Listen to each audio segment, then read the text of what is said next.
What's up, and welcome back to Interpreting the Scares. Once again, it is October, so whenever I run into a horror film this month, it'll be a part of this year's Interpreting the Scares event. Not that actually means anything, it's just a little fun thing that I'm doing because why not?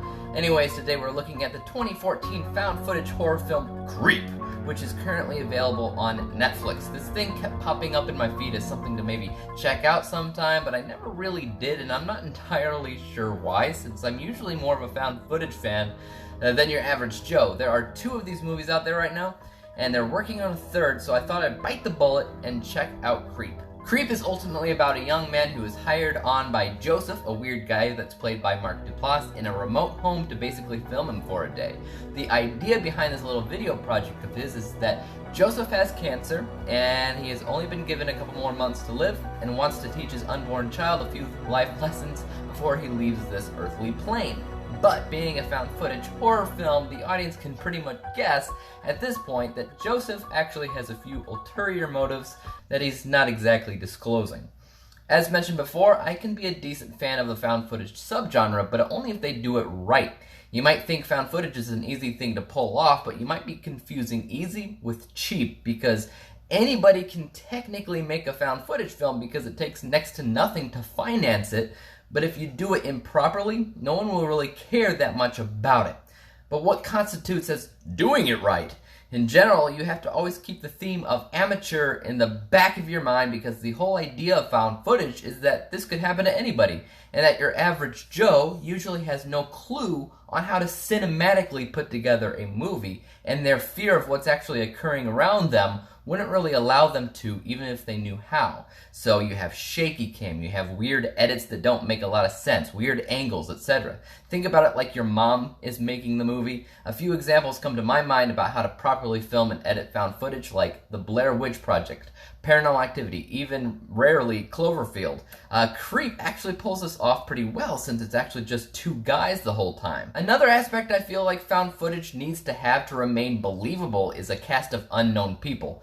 The examples I gave before also had unknowns in the lead when the movies first came out. With unknowns, you can believe that they are indeed amateurs who know nothing about filming movies and instead are just documenting crazy things going on the best they can. This is where Creep kind of falters, because everybody knows who Duplass is, and as such, I couldn't ever buy him in this role. If you cast somebody who is well known, the best chance found footage has at that point is to basically have these people play a fictional version of themselves. That's not what happens in this movie.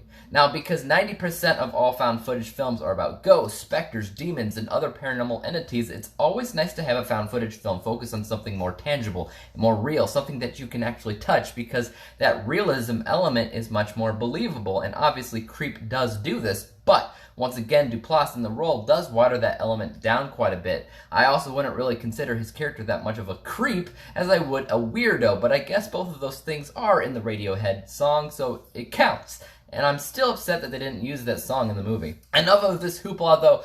Does the film successfully do what it sets out to do and frighten the audience? This completely depends on the audience, obviously, because scary is a subjective term, as you all know, and different people are scared by different things. Not only that, but one thing that I keep noticing with found footage specifically is that everybody wants something different from the genre itself. I've seen people say that this is a smart found footage film because it's nothing paranormal, and I guess, but in my opinion, there's a lot more that goes into found footage, which I've already laid out, and this movie just doesn't do those things, so I was never scared. It does try to throw some cheap jump scares in, though, and I really do mean cheap, where Duplass literally jumps out and shouts boo at everybody, here and there in the movie. I'm not entirely sure if the intention behind that is to have me roll my eyes, but that's exactly what happened several times throughout the movie.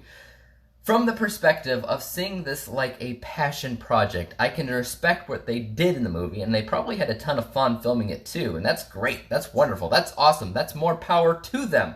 But as a cinematic experience, taking all technical areas into account, I can't help but feel this movie is lacking in something. I gave this movie 44%, 44 out of 100 possible stars. Maybe the second movie has a better grasp on what it's going for. Maybe it doesn't, but I'll find out soon enough. Guys, tell me what you thought about Creep in the comments down below. And as for YouTube, you know what to do. Hit that subscribe button if you like what you saw and you want to see more. Hit the thumbs up button because that really helps me out. And don't forget to hit the bell to be notified when I come out with my next movie review. But until then, peace out.